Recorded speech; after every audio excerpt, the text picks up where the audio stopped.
규창의 거꾸로 과학교실 시작합니다. 자, 오늘의 배움 주제는 다음과 같습니다. 자, 우리가 오늘 볼 내용은 주 내용은 이제 생식세포 분열이라는 내용인데요. 이건 체세포 분열하고는 좀 다른 거예요. 자, 우리가 지난 시간에 배운 체세포 분열에서 이 체는 몸체자입니다. 몸을 구성하고 있는 세포가 분열하는 경우를 배운 게 바로 체세포 분열이에요. 근데 이번에 배울 내용은 생식세포 분열입니다. 자, 즉 이것은 무엇이냐? 생식기관에서 생식세포를 만들 때 일어나는 세포 분열을 우리는 생식세포 분열이라고 합니다. 몸을 구성하는 체세포와 생식세포는 엄연히 다른 거죠. 체세포는 몸, 생식세포는 쉽게 생각하면 정자나 난자와 같은 그런 세포들을 말해요. 생식에 관련된 세포들, 정자, 난자 같은 것들, 그런 것들이 분열하는 방법을 이제 설명하는 게 생식세포 분열입니다. 다른 이름으로는 감수 분열이라고도 얘기하고 있어요. 자, 그럼 체세포 분열의 과정을 봤듯이 우리 생식세포 분열도 과정을 볼 겁니다. 근데 이 생식세포 분열의 과정도 체세포 분열의 과정과 굉장히 유사해요. 하지만 아주 유사하면서도 아주 미세한 차이가 있어요. 그 차이를 잘 아는 것이 중요합니다. 자, 그럼 볼게요.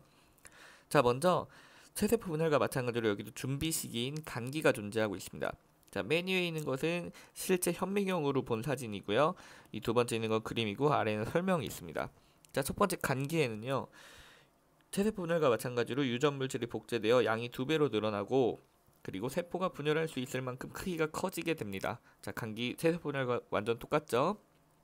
자, 그런 과정을 거친 다음에 여기는 특이하게도 감수 1분열, 즉 생식세포 1분열이 있고 그리고 옆에 보면은 2분열이 있습니다. 자, 먼저 1분열 때는 1분열 전기, 중기, 후기, 말기로 나뉘어집니다. 자, 그럼 한번 볼까요? 감수 1분열 전기 때는 체세포 분열과 똑같습니다. 핵막이 사라지고 여기서 한 차이가 있어요. 딱 하나의 차이. 상동 염색체가 붙은 이가 염색체라는 것이 나타나며 방추사가 나타난다. 나머지 내용은 전부 체세포 분열과 똑같지만 이가 염색체라는 것이 나타난다는 유일한 차이점이 있습니다.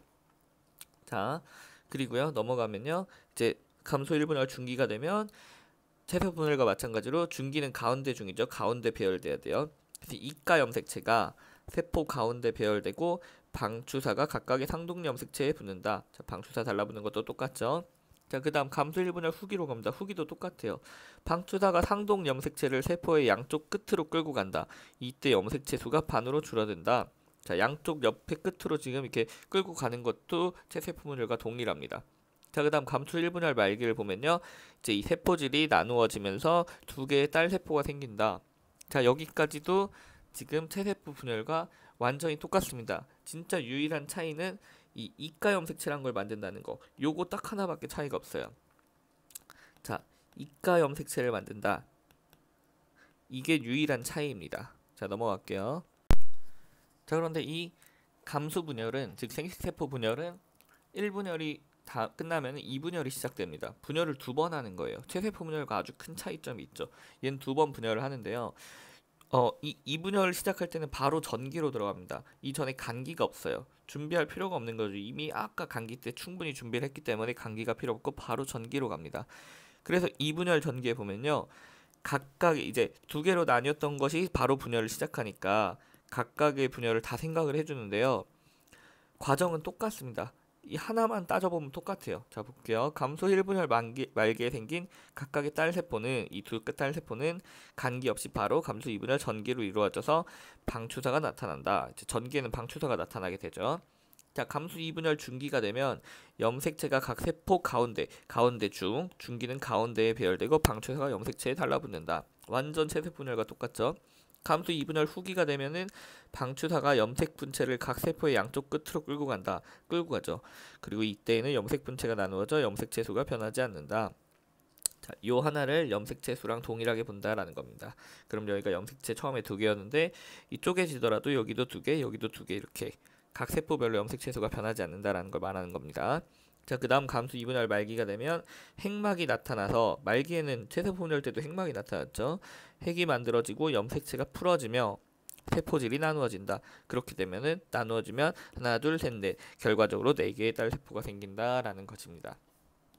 자, 그럼 지난 시간에 배운 이 체세포 분열과 비교를 한번 해볼게요. 요 옆에는 교과서 잘린 거니까 생각하지 마세요. 요 부분만 보는 거예요. 자, 체세포 분열의 간기 때, 준비기 때 유전 물질 2배로 복제하고 세포의 크기 커집니다. 자, 똑같죠? 자, 체세포 분열 전기일 때 방추사 생기고요. 이제 염색체 만들고 핵막 사라집니다. 자, 똑같죠? 자, 중기 때 가운데 정렬되고 방추사 달라붙습니다. 자, 똑같죠? 자, 후기에 각각 옆으로 밀려갑니다. 똑같죠?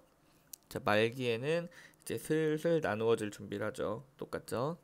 자, 그리고 나면 딸세포 2개가 됩니다. 자, 여기서 이제 딸세포 2개, 여기에서 시작을 하는 거죠. 쉽게 생각하면 얘랑 좀 다르지만, 자, 전기에 지금 방추사 나타난다. 얘랑 똑같죠?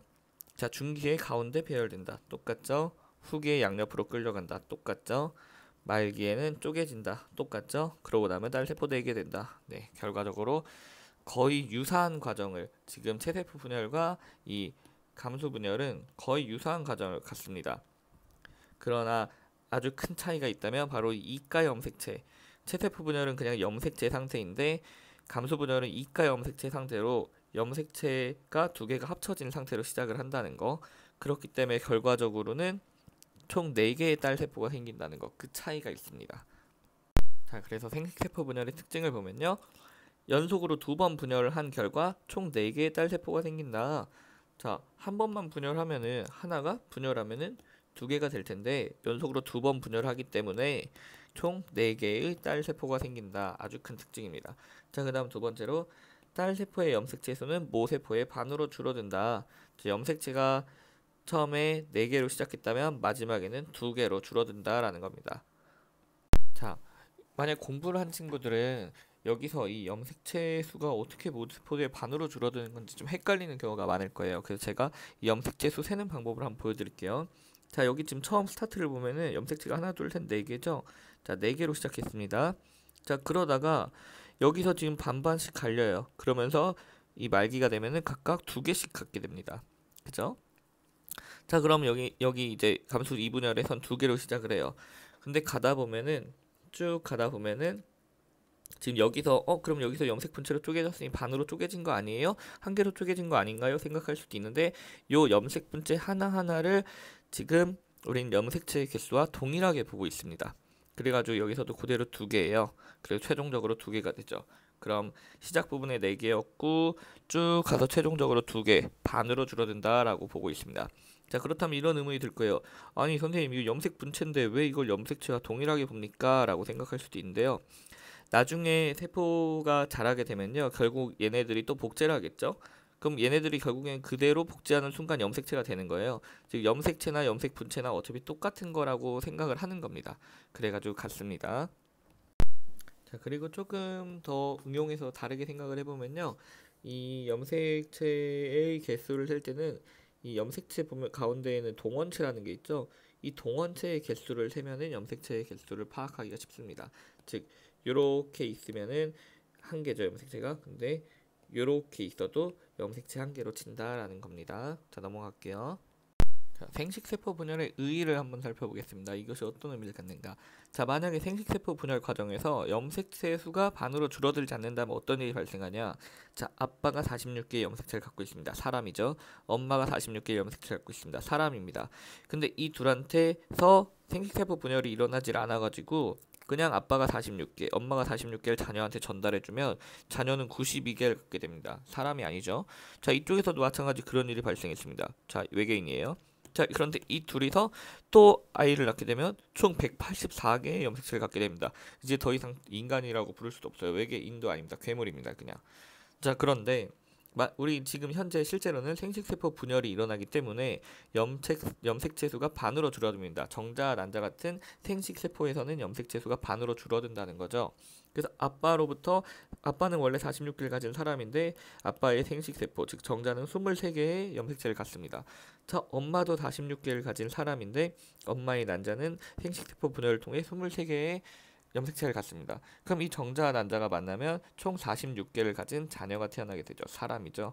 자, 그래서 세대를 거듭해도 염색체 수가 부모와 동일하게 46개로 계속 이루어지게 되는데 그 이유가 바로 이 생식세포 분열 덕분이다라는 겁니다.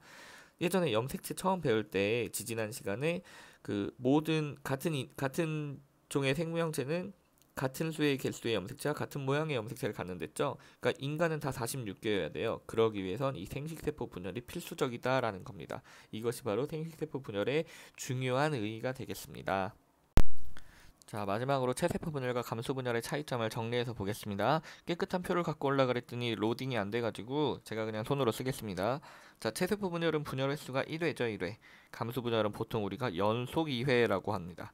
자, 딸세포의 수를 보면 체세포 분열은 세포 하나가 분열하면 딸세포 2개가 생겨요. 근데 감소 분열은 세포 하나가 분열하면 딸세포가 4개가 생깁니다. 자, 염색체 수의 변화를 보면요, 체세포 분열은 변화가 없습니다. 그런데 생식세포 분열 결과, 즉 감소 분열 결과에는 절반 혹은 2분의 1로 줄어들게 됩니다. 자, 그리고 분열 의의를 보면요, 체세포 분열은 생장, 치유의 의미를 갖고 있죠. 그리고 단세포 생묘의 경우에는 생식의 의미까지 갖습니다. 자, 이건 단세포일 때만. 그런데 감소 분열은 유성 생식을 위해서, 유성 생식을 할 때 그 생식 세포를 만든다는 그런 의미를 갖고 있습니다. 그리고 또한 세대가 거듭할수록 거듭하면서도 그 염색체 수를 동일하게 유지한다라는 그런 의의를 갖고 있습니다. 자, 오늘 수업 좀 길었죠? 자, 수업 여기서 마치도록 하겠습니다. 수고하셨습니다.